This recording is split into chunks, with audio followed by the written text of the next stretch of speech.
Why is it so important to meditate? What is the significance of meditation? Why is it so emphasized upon by the ancients? Why is it so emphasized upon by the masters? Why is it so emphasized upon by people who seem to exhibit some sort of knowledge or some sort of wisdom? What is it about the practice of meditation that makes it so crucial to a human being in the modern world? And that's the key, folks, in the modern world. Because due to the times that we're living in right now, the practice of meditation has become very important in order to make the veil thinner between this plane of consciousness and other planes of consciousness. But not just that. That's only one reason to meditate. Other reasons for meditation in these times is also to calm down the monkey mind, to calm down the constant chatter that's going about in the human mind. Now, why is that happening? Why is this mental chatter happening? Is this the natural state of the human? Is this a natural default wiring of a human being? Like, when you buy a computer and you've got the factory settings, right? A phone or a computer. Is this a factory setting of a human being? That a human being has a mind that is very chatty and very agitated and very all over the place? And the answer to that is that is not the factory setting of the human mind. That is simply what we're told the factory setting of a human mind is. It's normalized, it's made normal, that a human mind, let's just accept it, a human mind is chatty and is all over the place and is agitated and is all constantly grasping to the past, constantly grasping to the future, constantly projecting. And we've just got to deal with it, and we've got to sit down and meditate and calm it and empty it. That's true as far as the current times are concerned. This is the Kali Yuga. This is the age of darkness. This is the age where the dark forces are roaming freely.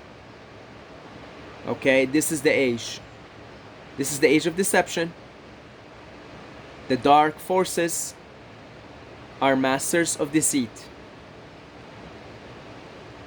And they have constructed a socioeconomic matrix that agitates the human mind, that keeps humans stuck in the illusion of separation, keeps humans vibrating in a lower frequency, keeps humans from realizing their full potential. That is why the practice of meditation is so very important. And when I talk about the ancients prescribing meditation, I'm talking about 3,000 years ago, 4,000 years ago, 5,000 years ago. Still in the Kali Yuga. Still in the age of darkness, baby. Okay? As the vibrations ascend, and as we move into the age of Aquarius, as we move out of the Kali Yuga, it will be less and less necessary to meditate. I'm not saying the need for meditation or the desire for meditation disappears. All I'm saying is it will be less needed, it will be less desired, because the vibrational frequency of the earth will be more meditative, and you'll be plugging onto that vibration. This is not very difficult to understand. When you walk into a room full of people that are agitated and angry and frustrated, what happens? Your heart rate speeds up and you begin to feel this anxiety in your body, in your chest, in your belly. What happened? You just walked into a room full of frustrated, angry, agitated people. You plugged into the collective consciousness of that room. Now, one interesting thing happens is when you go and spend some time in nature, take a walk there, live in a beautiful place like this. I'm so blessed, so grateful for the Force for having this a blessing here, being able to live somewhere like this, you know, in the heart of nature, right? Everything is outdoor here. The kitchen is outdoor, the sink is outdoor, the shower is not totally outdoor, but you keep the door open and you leave, you know, you get out of the shower, the water's from the river, and you get out of the shower and boom, you're in the wind, right?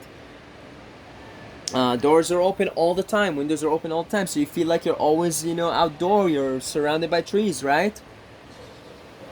And I swear to you, since we came here, we think less. We think less. We're more present naturally. You plug into the vibration of the environment around you, the collective consciousness of nature as is. Suddenly you think less. Suddenly you're more present. Suddenly you project less into the past or the future. You're plugging into the collective consciousness of your surroundings, of your environment. So as the earth ascends, and as this ascension process is completed, and as the dark forces are kicked out of the planet,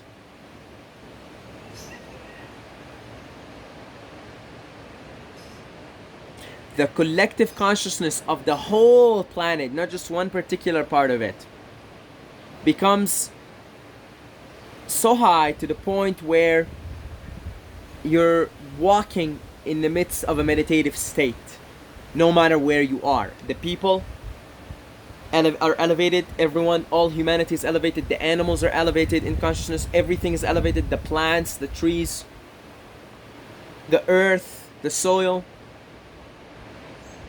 the planet is restored, the trees are restored, and suddenly the entire planet, the whole of planet Earth, is it becomes a meditative state anywhere on the planet. The higher the planet ascends, the stronger this meditative state gets. And of course, meditation itself, you have so many different levels. You know, the Buddhists have like something like 30, what is it? 30 something, I made a video on it a long time ago. 32, 31 levels of heaven, right? Or different states of consciousness. Those are all meditative states, by the way. The Hindus have way more than that, right? And they have the highest one being samadhi, I believe, or one of the highest ones. So even the meditative states are different. See, right now here, I come here to this beautiful, blessed place, and I feel that I plugged into a different collective consciousness. But I can also tell that there are higher states. The planet is not ready yet to be in those states, in those higher meditative states. More and more the planet is ascended, the less and less the desire and the need for meditation is. Because you'll be inside a meditative cave, if you will, and a meditative cave, a meditative planet. The whole thing will be meditative. And you may get to different parts of the planet and you get different meditative states there. You see? So in the meantime, I know, for example, if I'm living somewhere really polluted air, crowded, noisy, I've got to meditate more there. Just to keep my cool, right? Just to keep my heart rate low, I got to do more breath work. Right? I've got to do more detoxing because of all these pollutants that I'm constantly being exposed to, and the chemtrails and all that. The pollutants in the air, the toxins in the household items, etc. in the house, right? The walls, the materials, etc., etc., etc. So, until then, folks, the practice of meditation remains a foundation, remains a critical part of human life. And I reckon 10 years from now, 20 years from now, many of us will be meditating less, because it won't be as needed, it won't be as desired. Until then, keep meditating as often as you feel you desire to, or as often as you feel the need to. Sometimes the meditation comes out of a need, Like, all right, I'm gonna go meditate. I need to. I gotta clear my head, right? Sometimes it comes out of just a desire. I just want to meditate, right? For this purpose or that.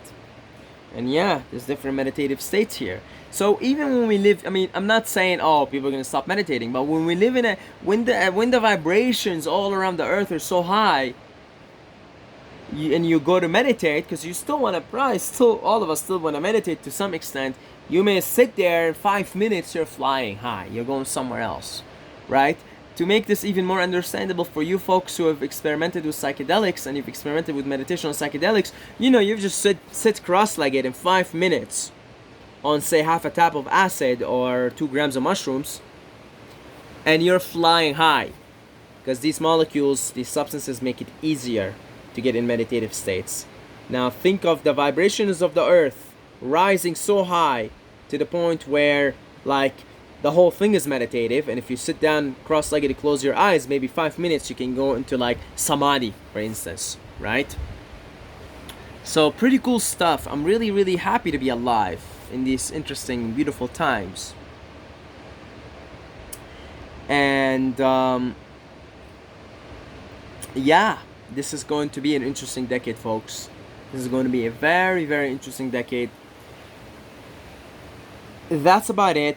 Thank you to the patrons. Thank you to all people who support this channel financially. If it's something you're interested in, I have links down below in the description for Patreon. If you want to be a monthly patron, $2 a month, $5 a month. We really, really appreciate it. If you've just got a little bit of money you want to throw our way, you can go to the PayPal link. Just send it one time. We really appreciate it. I appreciate every single one of you guys who've been sending these donations. One love, one family. Until next time, may the force be with you.